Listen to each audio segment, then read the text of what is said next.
Hello and welcome to Patched. I'm your host Paul James and I'm joined today by a very, very special guest, Michael Steinbach. Hi. Mick's been a great friend of mine for years and years, dating way back to our school days really, but even some junior footy and whatnot. And I got Mick in today because I consider him to be a bit of an expert on one particular topic. He's had a bit of experience with this one topic. And you've probably got a rough idea of what that might be based on what you're seeing on the table here. The Nintendo 64 is what we're here to discuss today. Yeah. Where did things kind of start with you in the 64? Things started... Trying to convince the parents to get a Nintendo 64 was hard. So it started off with Mario Kart and Super Mario. That was all we had at the start for, I think, the first year. It's a pretty rock solid start. I think most probably capped it at that. Yeah, and just convincing the parents just to get it, and then, forcing games out of them, with bets or blackmail and stuff like that. And then of course, all my mates had a wider variety of games and things. So, as you can see here, much more than. And Paul sent me a few videos on the net, and half of those games I hadn't seen, but they look good fun. Brought back memories. The 64 was a big, like you were talking about Mario, the 64 was really big for its platforming games. So there was Mario 64, there was Banjo-Kazooie and Gex and a few other smaller ones along the way. But it was really made for kind of they're probably really our age at the time. So you're 8 to 13, 14 sort of bracket. Yeah. A few of those games would have appeal across multiple different generations. Something like Mario, I think even now we can still pick up and just play and enjoy with no dramas. But it was clearly targeting a particular audience. It hit it with a lot of those different sorts of games, and it was great. When did you actually get it? Was it like, how long did it actually take with all these bets and all that sort of stuff? I don't know. I still remember some of our high school years, and this is close enough to 10 years since the 64 had actually kind of been and gone. And I remember that I'd come around to your place and someone would be cracking into Zelda, or you'd be talking about how you'd been playing Ocarina of Time or something like that. Well, that was the thing, we only had the one sort of platform at home, and I think I'm just trying to think of what year we might have got it, but the machine came out in 97 in Australia anyway, 96 in Japan and a couple other regions, but 97 for us. So it probably would have been maybe late 98 or so. That's not bad. That. So a good year and a bit, but I'd just go over to people's places and play. That's how I learnt. I learnt on my older brother's 64 at his place. We played Mario Kart a lot, and we didn't know that there were more than 4 racetracks, so we got very bored until someone showed us that there were other racetracks. There's other cups, and you can actually race on those tracks. Well, that was 3 months well spent, I thought. So I'm really good at the first 4, rubbish at the rest of them. But the one with the train. One with the train. Yeah. Spent hours exploring the tunnel and things, hoping there was a secret pathway or there was a meaning to life in that tunnel. And you just get hit by the train. Instead, it was just light at the end of it, and that was it. So. And you couldn't even do a lap. No, you just hit a wall. It was a bit sort of demoralising that there weren't more sort of little secrets to that game, because I think that would have been like the next little step for that to make it even a little bit more special. But I guess one of the more sort of first games to come out on the console, such a solid game, and even now you can just play that with anyone. It's so easily. There's people that will argue now, despite all the advancements that have happened in the Mario Kart franchise, and you can fly, you can go on water. There's you've been able to play with 2 characters in the same card, all those sort of things. But many will argue still that Mario Kart 64 is the best one. Yeah, and it's so simple. And I personally wouldn't agree, but it's right up there near the very top. It was fantastic. It's still, and to this day, still really easy to pick up and play. Yeah. No matter what your level of experience is. Well, as you said, it's targeted to that 8 to 13, 14 sort of thing. So the graphics are nice and simple, basic, and vibrant, colourful. Yeah, vibrant, colourful, but not like I've played some of the games since then, and it's almost like this LSD-filled sort of time warp thing where there's just colours and there's boost things everywhere. Flashing in your face. And I don't know where the racetrack is. So that's what I found. I really enjoyed Mario Kart because it was that simplicity, and then you had Diddy Kong Racing, which was more sort of that really hyper colour sort of and there was everywhere. A bit more going on as well with the different items and the kind of boost panels and that sort of stuff that we now see in later Mario Kart games, but was right at home in Diddy Kong 64. Yeah. Just never got a sequel to that. Well, yeah, Diddy Kong, that was that the sort of argument, you had people that were in the Diddy One or Kong. the other, yeah. Yeah, and I guess I'm probably more Mario, but... You and me both. Yeah, both. There was actually a sequel to Diddy Kong 64 that was coming and it got cancelled in development, so we never saw what could possibly have happened with that franchise. But one that both of us discuss a little bit is The Legend of Zelda. Oh, yeah. Namely Ocarina of Time. Did you play both of them on the system, or was it just Ocarina of Time for you? Yeah, I was a bit simple. I'm a bit simple-minded with my game, so yeah, the second one there was a bit too much going on for me. I'm not going to criticise you. Ocarina of Time by many is still considered to be the best game ever made. So yeah, it's unreal game. It's just that it had what I guess Mario Kart didn't have. You could go off and do all these little adventures and side things. And it even pioneered a few really cool ideas like the locking and the Z locking and all that sort of stuff. Yeah. You did track where your enemy was. And given that this was the first console that was exploring 3D, that's kind of a big deal to be able to track your opponent as you're still learning sticks and all that sort of stuff. Yeah, especially early on, and I found that what I think they really hit on the head was introducing players to those sort of systems very quickly and easily. They had good simple tutorials. It wasn't anything too difficult to use. It was, okay, press this button, do a few little movements, and that was it. And it's very easy to pick up. And I think that's what made it so accessible across, even older people would enjoy that too. Yeah, there's a recurring joke in my family from my auntie who still suggests that her Link is still trapped, just floating in the water temple. She never worked out how to get through that water temple. I don't think anyone did, really. You just sort of hope and click on something. Stumbled upon an exit and sweet, cool, I did it. Did it and you're out. And then you move on and continue with the rest of what is one of the best games ever made. Were there any other real big games that kind of stuck out for you throughout your time with the 64? I think one that brought communities together was Super Smash Brothers. That was huge, and that was just fantastic because you get your mates around and Mario Party, and that was the thing. Like with the 64 now, you didn't have the internet connections back then, or you only had the dial-up, and you were very limited. And that was the great thing about it. You go over to your mate's place and you get a few mates around and you play till all hours of the night and you try and... Still do every now and then. Yeah, sometimes. Time allows it.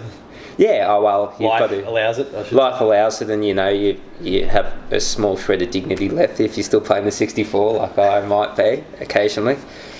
Yeah, let's get on the way down, I think. But there was a few other games that kind of fit that same mould in terms of the play to early hours and lots of people sitting on the couch. Like the 64 was really known for being kind of a multiplayer system, a co-op one, 4 of you sitting on the same machine. So Mario Kart was one of them.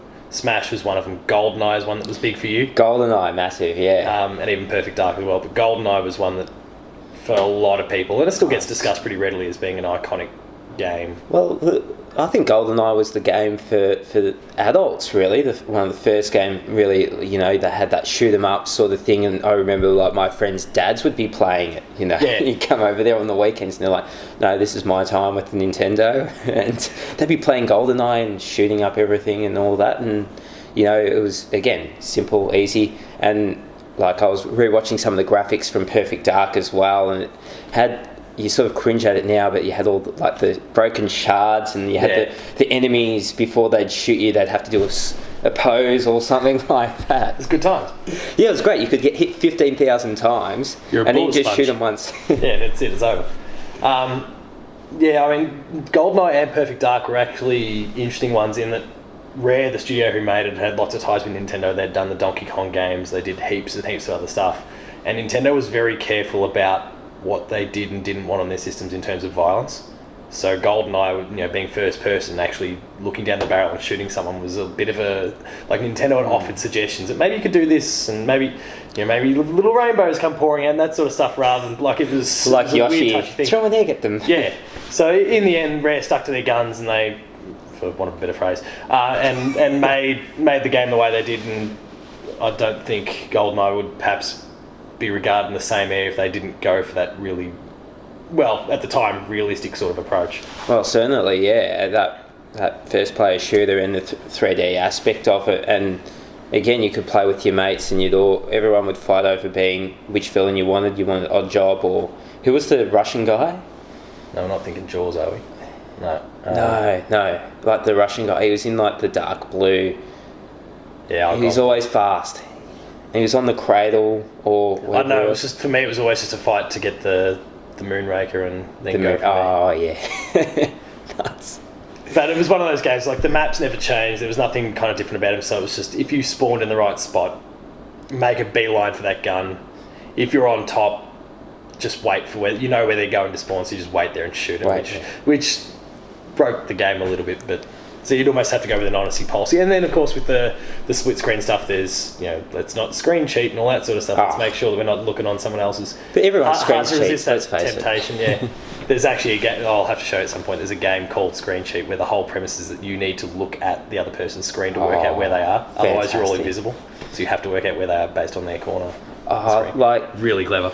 Goldeneye was a great, again, you could get the four people in and just rotate people through, and the games were short. You can make them as long or short as you wanted, and as competitive and stuff as you wanted. I'm not sure if you did this, but I do remember friends that used to put paper up down the middle of the TV and actually split the screen because it was that ridiculous. I've seen and heard about that sort of stuff, but I've never actually there's experienced it.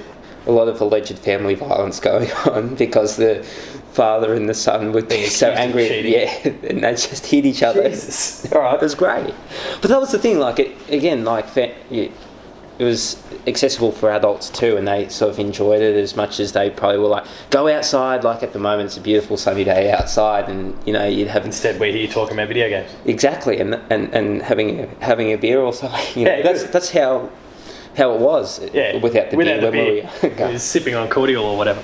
Oh, so much junk food and lollies.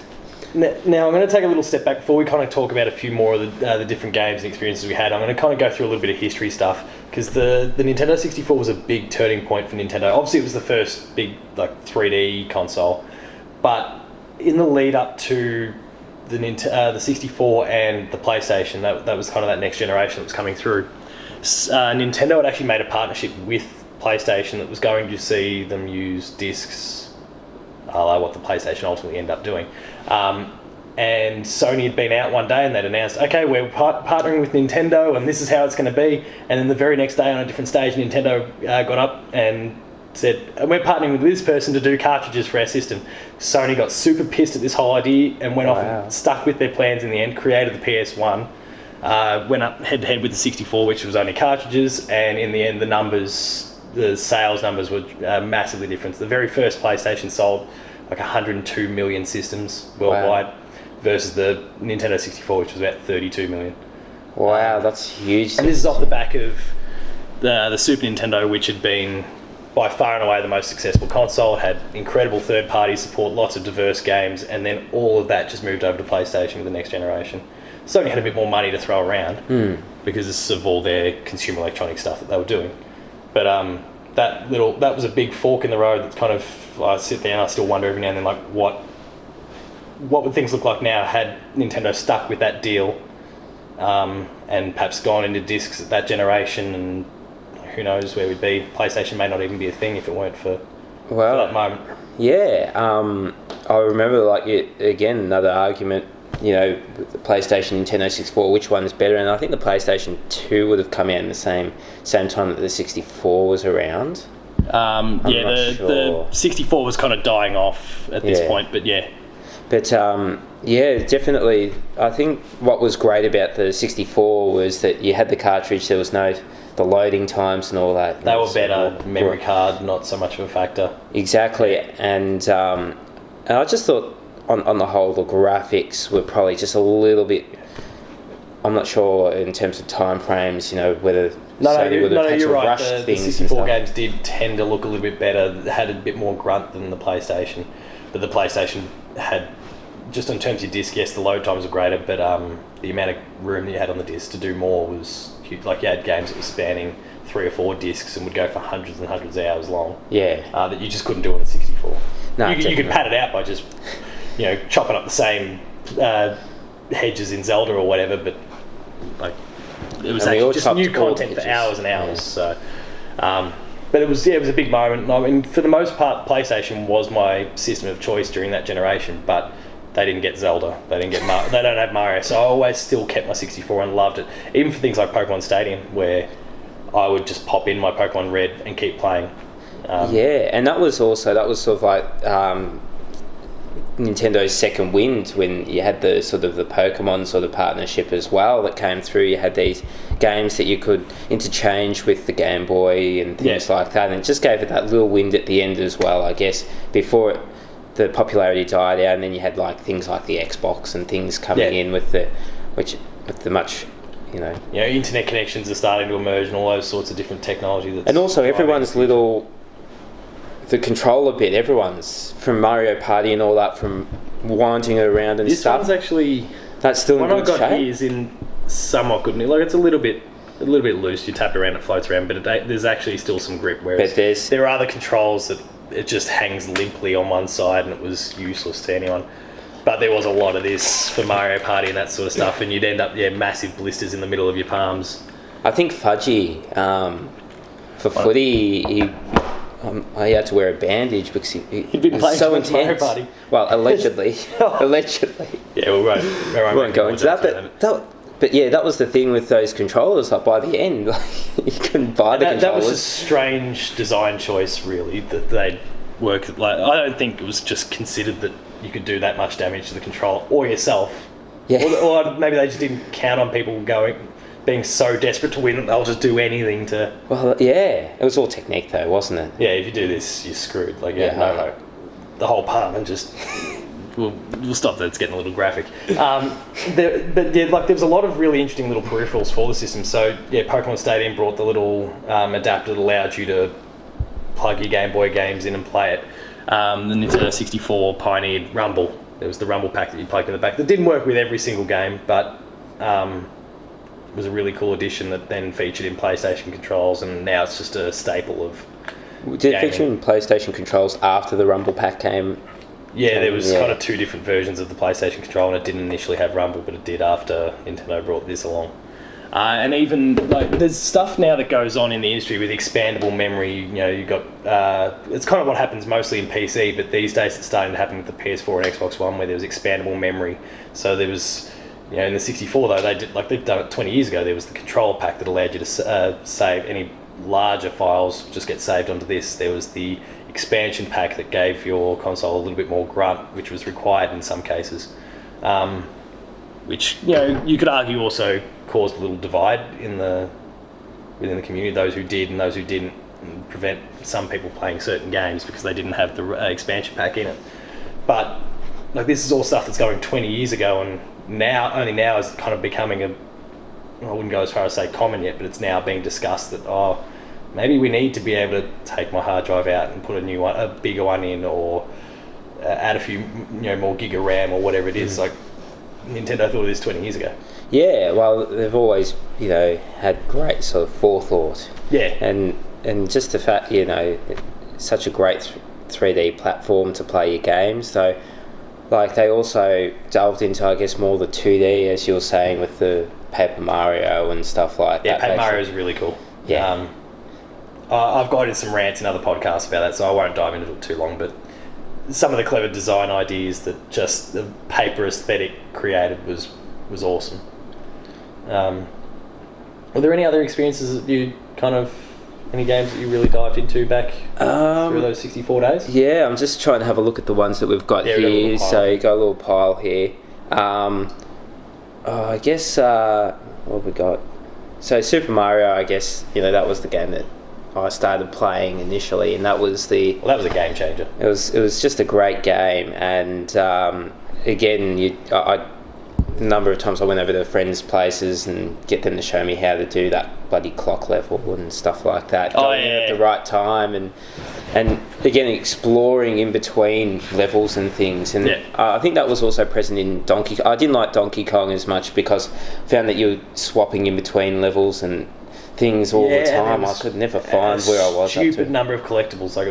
It was excessive. But again, some people really like that, and I guess that was the thing with Zelda as well. You could go off and do those. Let's go collect all these these extra side things, and you know that was a big difference though. So don't get me wrong, like I really enjoyed Donkey Kong 64 at the time, but I was a dumb kid, and I kind of now I'm just a dumb adult.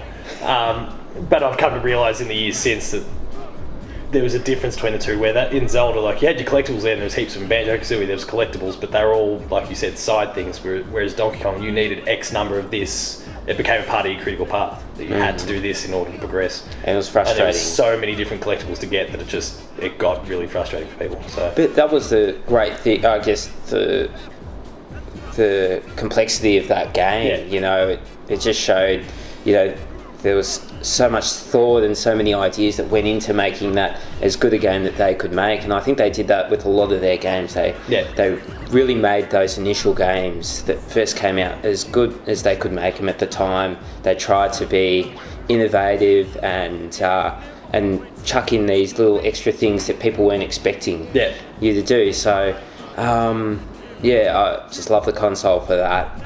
Just having a look. There's some other little ideas. Did you ever play Pokemon Snap? Yeah, I did. Yeah.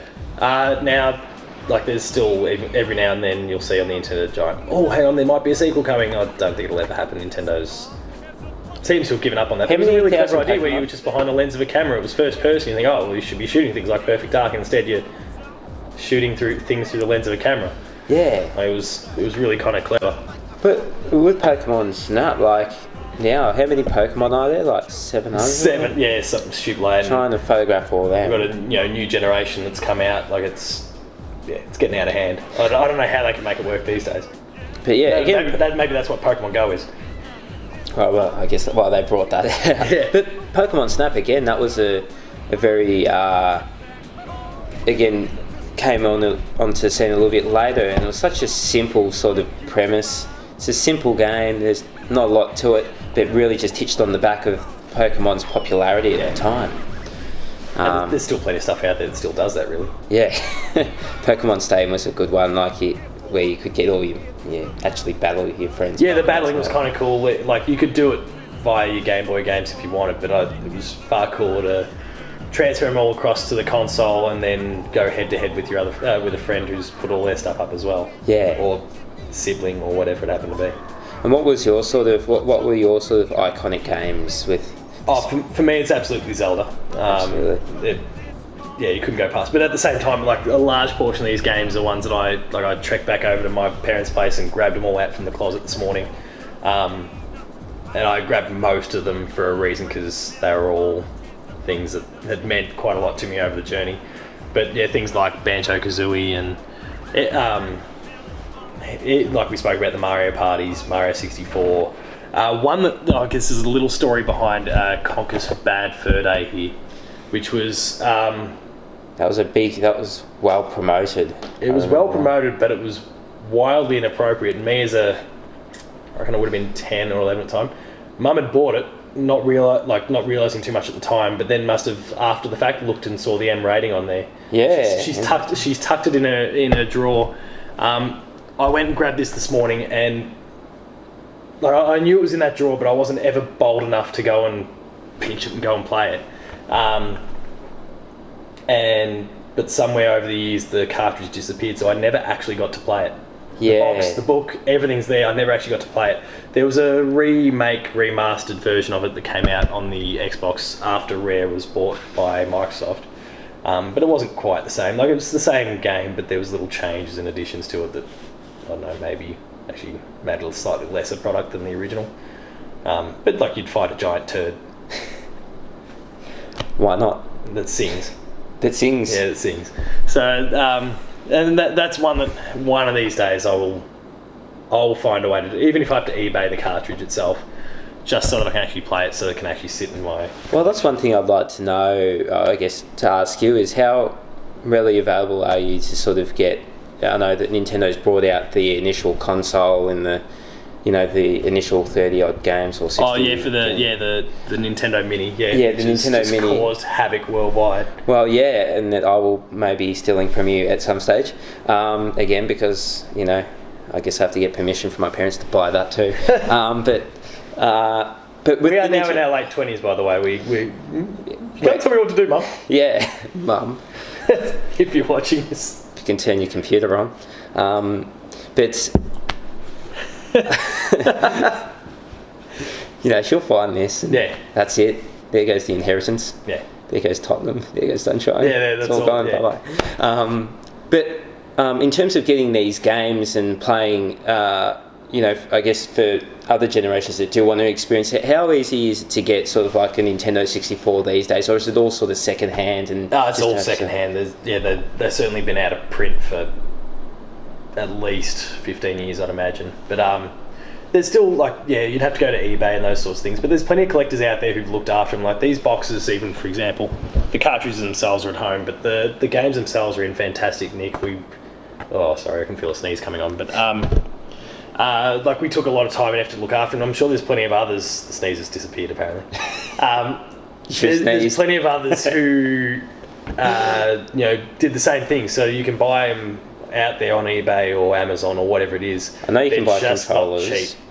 I know you can buy new controllers, but I was just wondering more about the actual game, the console. Yeah, but I mean the console itself is probably the cheapest. Outside of the controls, is probably the cheapest part. It's the games that tend to go for a lot. Something like Zelda. So I was ecstatic that you got the gold box I've too. I've spoken about it in various other podcasts over the journey.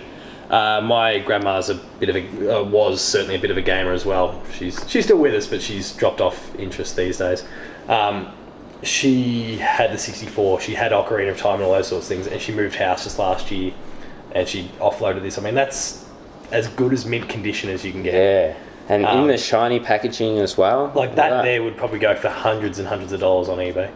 Oh, definitely. But even the cartridge itself would probably still fetch 100 or thereabouts. It's just that these things have slowly disappeared. There's others, people's the condition of they're broken or whatever it happens to be. So it's just meant that the ones that remain are just slowly going up in value. Yeah, because people do want to play it. Whether or to collect. Yeah. What did you think of the second Zelda game? How did you go with that? As you said, it was a lot more confusing. It was a struggle. The constantly flicking back and forward through time, working out the schedules of who's going to be where and when, and then coordinating all those things together, try and fit into 3 days. And if I failed, I'm winding back and having to go through the same loop again. It was good, but little, probably 12-year-old Paul was. It was the first game where I had to turn to the internet to get help. Okay. And even then, I didn't have a great internet connection back then, dial-up like we were talking about. But I'd wait half an hour for the page to load, and then once I did, man, I was putting in an 8-hour session just to make it all worth it. But yeah, it did mess with the head. But I got there. I did get it done in the end. Because you also did Fox and all that. Yeah, Star Fox. That's sitting somewhere in the pile there. Lilac Wars, as it was known out in PAL regions. That was great. Jay, he'll rant about that in a bunch of different podcasts that we've done over the journey, and we'll continue to do so, I'm sure. But the branching paths that you could take depending on how you chose to finish a mission, you might go off in a totally different path towards the end. Eventually still getting to the end, but that was a really cool premise. One that they've probably not revisited since. No. Oh, well, I guess, what was the... So I'm really showing how bad I am with my games, but there was a recent game that came out now that you can just explore everywhere and stuff. No Man's Sky. Yeah. And the less we say about that game, the better in the end. It was a real flop. Oh, really? Yeah. Everyone was so happy. Everyone was raving about it. It was going to be the next big thing, and then it was a super repetitive, dull mess. Yeah, see, this is where the simplicity of the 64. Yeah. I'll go home and go here. Forget my millions of planets that all look the same. I'll settle for about 8, and they'll all be individual, different and great. We're not all zoologists or botanists. No. I'm meeting Katzis tonight. I'll see Katzis tonight. He'll be. I'll tell him about that. We know some zoologists, and yeah, less said about that. Nah, but not at all. They'd be really into that. Yeah, they'd be going in, looking at the species and the genotyping and collecting them. And there was a fair bit to it, but it was all pretty repetitive, and it shows that the simplicity of something like this worked. Yeah. What else was? I'm just trying to think of any other games that I sent to you. Nothing of real note. I think most of them, certainly if we've not spoken about them directly, I'd imagine they're pretty much all in there. You did mention, was it Mission Impossible or something like that? It was a Mission Impossible game? So that's one that I didn't actually ever play. Yeah, Mission Impossible was a game that I stole from my nephew. Childhood theft. Childhood theft, yeah. You've got to. You know, he was roughly the same age. It wasn't like stealing candy from a baby. Like, he had upper limb strength to fight back if he needed. That's right. He just didn't have any lower limbs, so I could run away. But I wanted to bring that one up because I thought that was a really interesting game. Again, I'm not sure when that came out in the whole sort of sequence. That is one I missed. But it was a game where you'd have to do all these little, click all these little buttons or go into these little areas, and again, had to do your timing, and also had the very, the iconic scene where he comes down, and you have to sway and everything, and it was one of those games where you used the entire controller, and I think that's what I found with as the games progressed with the 64 was that you actually learnt to use the full controller, and they really diversified, how you'd play the actual game. Full, strangely shaped controller. Yeah, which it just sits nicely, doesn't it? Like, just there, it just falls into the groove nicely. But the weird thing about it, there was heaps of different people who have different opinions on how you should hold it. So mine was the same as yours, where I hold it in the middle and the right side there. Yeah. But there's plenty of other people would hold like both outside pieces, and then go like that. And I initially started holding both, like with my much smaller little childhood hands. Like, I initially held it like that. I don't know how I ever expected to use this. But when I first started, like, I was holding it down the middle. But clearly this was the right way to do it. It's a sturdy controller too, though. Yeah. Very hard to break. Yeah, it's not like the modern day Wii U controller, which looks like it was made by Mattel and could snap in half, toss it across the room, and it's in all sorts. Well, even then, like that's the good thing, I guess. Mattel, I'm sorry. Yeah, make sure you get the plugs in. Yeah. But I said nothing against them. But my bad. Again, having the controllers connected to the console meant that actually throwing it across the room probably, saved some damages as well. Yeah, there's been a few controls that have been launched in the years since they've gone wireless, and the controls have never been the same. No, and some of the, I guess, housing structures haven't been the same since. And we've only got to look at some of the videos on the internet from people with Wii controllers over the journey that launch a Wii remote through a screen or whatever. I just want to be there one day for that to happen. Where someone does. Where it's not your responsibility. Yeah. No, you can just laugh at them and get away with it. Yeah. Mission Impossible, that was a great game. It was one of those games that... Was it pretty much retelling the movies? Yeah, and it was pretty much retelling the movie, but also by the first couple of levels, once you got the hang of it, it made it really really exciting to play. Yeah. That was the one game that was quite awkward to start off with. The first two levels took a while to get onto it, and then once you got into the groove of it, it was great. Told you the story. I don't think I ever got to the end. Got very close. Yeah. But again, you got other priorities before finish. I don't think I finished many 64 games. Pretty terrible like that. What did you... So you finished Ocarina of Time? I got to the end of Ocarina. I didn't do all the Mario 64, did you get... Yeah. Got there. It took... Mario Kart, I guess, did you get past the original 4? Yeah, well, when someone told me there were other race tracks... Oh, great, all right, sweet. Got there. No, I got there. We got the reverse tracks and everything like that. And clocked them. 200cc and all that sort of stuff. I can't remember if that one had 200cc. No, 500cc, wasn't it? Well, you had 150, 250. No, 50, 100. Oh, 50, 100. I feel like 200 was... Yeah, probably the max. Well, I know they've had 200 in other ones, but I don't recall if it was 200 for 64. I don't know. We're Correct us down there. Yeah. You know the deal. And, Goldeneye. I never finished Goldeneye. Oh, really? Nah. But you would have spent hundreds of hours in multiplayer. Hundreds of hours multiplayer, and I'd get, and this is for any Get This fans out there. I'm now chucking a plug for Get This, a radio show that ran from 2006 to 2007, which was axed by a certain radio network because it was too popular. Yes, I've chucked it in. I hope this makes it. But the great Tony Martin would go around smashing beakers and blowing up everything on the level, and that was the great thing about it. It was like, I've killed all the enemies, and then you just have to run out the door like, no, I'm going to go back and blow up that finish them computer all off, screen yeah. and all that. And again, yeah. I've Goldeneye, that one level where you drop in through the chute into the toilet. Oh yeah. And just come out and I just start shooting people. There's one guy sitting in the cubicle, and you don't have to. You could leave him be. No, You could leave him. No, you've got to. Left hunched over with his business sitting in the toilet. Well, it's not the ideal way to go. It's how Elvis went, though. Well, not shot, but you know, Hunched over a toilet. Hunched over a toilet. Oh, I wasn't. Yeah, I wasn't. Well, you're doing something. There you go. You started education. Yeah. We're giving you a bit of history of Nintendo and PlayStation, history of Elvis. History of Elvis. History of not much else. I think there's very little. Get this. Yeah, get the show that was simply too popular. Too popular. It was. You go look through the stats, Paul. I'll have to go dig it out. And like, there's a few other little abstract ones we've not spoken about. Yeah, like Yoshi's Story, Star Wars Episode 1 Pod Racer, which was a nice little well, I wouldn't go as far as say Mario Kart, but it was, you know, a nice high speed race that was a bit of fun, with a little bit of depth to it as well.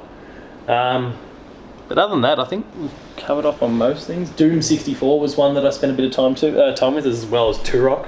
Turok, I saw that last night. That's very cool. The BFG in Doom and the cerebral boar in Turok, just stupidly overpowered weapons that were just... Well, that's the thing. It just escalates, doesn't it? At the start, it's just a little gun, and then it's always one-upmanship. You just right to the very end until you got this ultimate weapon that just... So many lizard. That's one thing. There are lots of. They're thinking that all the extraterrestrials are lizard-like. Yeah. It's the sign of the times. Sign of the times, but yeah, it was a bit very violent. Yeah, and this is the really sort of stuff we were talking about before with Goldeneye and whatnot. The Nintendo was a bit wary about at first, and now they've kind of embraced it. The only problem is no one makes games for their system anymore. But this was the first console that was really, for the most part, there's a few exceptions, but for the most part it was a Nintendo box. Like, it was just, you're buying this thing for Nintendo games. And that was mostly because of that deal with PlayStation and Nintendo that fell through.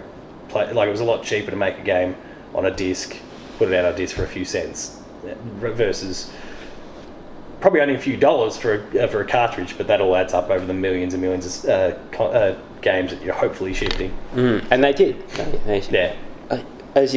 Although that you're talking about a lot of Nintendo games, I guess at the end there with the Pokemons and your Star Wars and Mission Impossibles, you sort of saw that trend where you're getting games that were based on movies or shows or other games introduced, and that sort of continued on through your Xboxes and all of that, and that's become quite a popular thing too. So yeah, it was a very good system for that. So it started bringing those things in together, and then unfortunately people got faster internet and people have moved on since then. Halo competitive shooting and all that sort of stuff. Halo, wow. Maybe I'll have to get you back for a dedicated Xbox one at some point.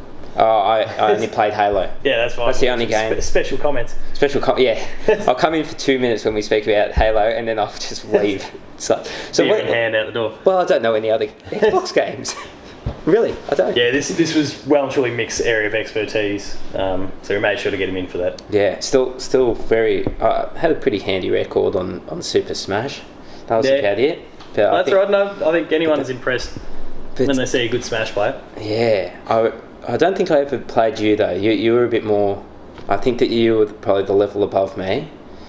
Much above me. You and another friend of mine, Daniel Lappap, very experienced Nintendo players with a wide selection of games and I never played talents. you. I never played Lappap either. No, I think we'll keep it that way because then I have my dignity intact. Well, we'd all be rusty these days, so I reckon it'd be... We should buy new controllers. Level playing field. Yeah. I reckon that's about it, really. I think. Yeah. So thank you again for watching. Please let us know in the comments if there's any 64 games that really meant a lot to you that we didn't discuss. I feel like we probably covered a lot of the really big prominent ones, but there'll be a few out there that I'm sure mean different things to different people for different reasons. So let us know about some of those in the comments. Otherwise though, please make sure to visit player2.net.au, see all the awesome written content that goes up on a daily basis from some of the best talent in Australia. And me. Include yourself in the best talent, man. Best young talent. Yeah, all right. Maybe I'll feature on a long-running TV series with Tony Martin. You could. Well, their TV series only lasted 7 episodes. You could probably beat that. I'm sure that he'd welcome you. Yeah, or we can restart Amazing and play Paper Mario, you know, the fly swatting thing they used to have. Oh, amazing. Yeah. Oh. There's a deep cut. We really dived back into our childhood. Did you ever draw like a big keyboard on the ground at home wondering where this was going. where you pressed on the buttons as if it were amazing? No, just me and my neighbour. Yeah, okay. Alright, cool. Continuing on. But like I said, make sure to visit player2.net.au, hit the sign up player2au on Twitter, myself at Paul James P2, Mick. On my Twitter if you want. If Message me on my Facebook, why not? If you want to chat about your experiences on Nintendo 64, life experiences. how to be a doctor. No, it's definitely not that. Life experiences, random stories about what happened to you in Croatia. Deep sea welding, and if you've got any lumberjack gigs in 2018-19. Yeah. And flatties. I've already started. Look, I'm ready for the gig. I just need the gloves. So until next week, thank you again for watching, and we'll see you later. Thank you.